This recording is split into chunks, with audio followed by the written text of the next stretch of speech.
নাঙ্গলকোটে জমি দখল থামাতে সে যুবকের মৃত্যু, হত্যা সাজিয়ে 5 জনের বিরুদ্ধে মামলা।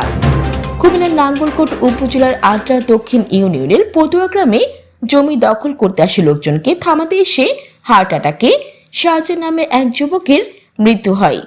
এই মৃত্যুকে হত্যা সাজিয়ে ঘটনার 2 মাস পর 5 জনের বিরুদ্ধে আদালতে একটি হত্যা মামলা দায়ের করেন নিহতের পিতা শহীদুল্লাহ। অনুসন্ধানে জানা যায়, আব্দুল কাদেরের সঙ্গে কামরুজ্জামানের জমিনে বিরোধ চলে আসছে। এ নিয়ে সালিশ বৈঠক হয়।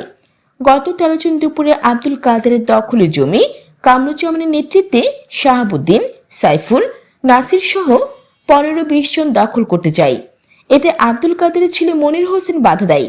এ সময় দুবাই প্রবাসী শাহজাহান দৌড়ে এসে কামরুজ্জামান সহ দখল করতে আসে লোকজনকে নিষেধ করে বলে স্থানীয়ভাবে মীমাংসা করব। এ নিয়ে দখলদারদের সাথে তর্ক বিতর্কের এক পর্যায়ে শাহজাহান পানিতে পড়ে যায়। পরে এলাকার লোকজন উদ্ধার করে লাকসাম শান্তা হাসপাতালে নিয়ে গেলে কর্তব্যরত চিকিৎসক মৃত ঘোষণা করেন। এর জেরে স্থানীয় সুবিধাভোগীরা তাৎক্ষণিক সালিশ বসিয়ে আব্দুল কাদেরের 3.5 লাখ টাকা জরিমানা করে জোরপূর্বক 300 টাকার স্ট্যাম্পে স্বাক্ষর নেয়। ভুক্তভোগীরা বলেন, এরা 4-5 জন দাঁড়াচ্ছে, ইকবাল মেম্বর, তারা রিপন, হেলালের লগে মানিক। তো ওরা বলতেছে যে এটা একটা, ওই রিপনও আছে, ওরা বলতেছে যে এটা বসি সমাধা করে দিবে। তা আমি বলছি কোথায় নিয়ে রিপনের বাড়িতে যাবে। তো আমাকে রিপনের বাড়িতে নিয়ে গেছে, ওখানে নিয়ে সমাধা করবে কামরুজ্জামান। আমি দেখি তো ওরা নিজেরা আমাকে বলতেছে যে এটা তো স্ট্রোক করে মারা গেছে, তো এখন ওরা তো তোর নামে মিথ্যা মামলা দিলে তুই পাশে যাবি, এখন এটা একটা সমাধা করবে। তা আমি সমাধা এটা এই লোক তো আমি আনি না, এই লোক আমার স্বাস্থ্য ভাই কামরুজ্জামান আনছে। তো এখন হেরে ডাকেন বা হেদের সাথে বসে কথা বলেন, এটা কেন এরকম হয়েছে। পরে বলতেছে না, তোর নামে মামলা করে তোর মামলাতে পাশায় দিবে, তুই 5 লাখ টাকা দিলে এটা সমাধা করে দিবে। তা আমি এত টাকা করতে আমি কেন টাকা দিব?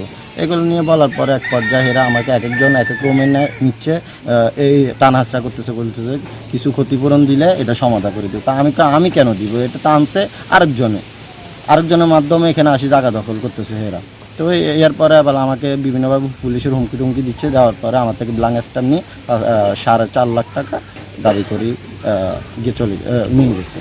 এর পরে আবার 50,000 টাকা আবার হেদের থেকে হালাত নিছে, যে বাচ্চুর বউ আছে, বাচ্চুর বউ থেকে 50,000 টাকা হালাত নিয়ে হেরা বাঘে যোগে পুলিশেরই দিবে, আর ওরা বাঘে যোগে ওরা মিলে দিবে। এটা তত্ত্ব নিয়ে উনি বলতেছে এইসব ব্যাপারে কিছুই জানে না, ওনার ছেলে স্টক করে মারা গেছে। পুলিশের কাছে ওইভাবে তদন্ত দিছে, ওইভাবে রিপোর্ট দিছে।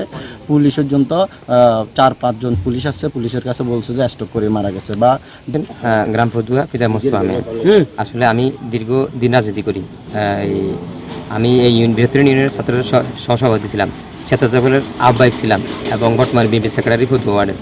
যারা আমার বিরুদ্ধে মারার মামলা দিছে এরা আসলে মূলত আওয়ামী লীগের দোষর। এরা আমার সাথে এখানে রাজনীতি করতে আইসা অনেকবার হেনস্থ হয়েছে।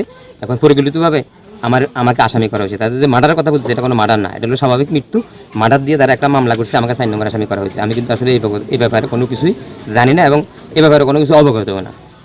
বাড়িতে এসে বাড়িতে ভাত খেয়ে গেছি, হাতের কাম করতে যাওয়ার পরে কতক্ষণ পরে শুনিতে আর মেয়ে আর বলে ডাকে দে সাধারণ ভাই মারা গেছে। কি সাধারণ দিলে জাল মারা অঙ্ক মারা গেছে। হাতুড়ি দিয়ে কাপড় চোপড় খালি দিয়ে কাপড় চোপড় ভিজে আমি দৌড়িয়ে দেখি দে আমার বাড়িতে বাড়িতে এসে মারা লাশ পড়ে দিয়েছে। লাশ চাইলাম, লাশ শোনার পরে আইলাম বাড়ি গেছে খাড়াইলাম, বাইক কান্দে বাইরে হাতে দিয়ে খাড়াইছি। তখন আইছে পুলিশ পুলিশ আইসে নিয়ে আর ভাই আর সাক্ষী করে আর ভাই বর্মিও ইন্দি গেছে যাইতে দিয়ে গেছে আর এখানে মারা গেছে। তখন আমি বলছি যে স্যার আমি আলস হয়ে যাবে শুনে দেখছি যে শাহজাহানে এখানে জাল মারে। এখন দেখার পরে আমি গেছি ফাঁতরে তো আবার ঘুরি হাতর থেকে শুনলাম যে সাধারণ মারা গেছে। দোপড়িয়ে দেখলাম যে সাধারণ মারা। এর ভিতরে কি হয়েছিল আমি জানি না। হত্যা মামলার বাদী শহীদুল্লাহর ব্যবহৃত মোবাইলে কল দিলে রিসিভ করে সাংবাদিক পরিচয় দিলে মোবাইলের লাইন কেটে দেন। Jannatul Afsana, N news 24 TV.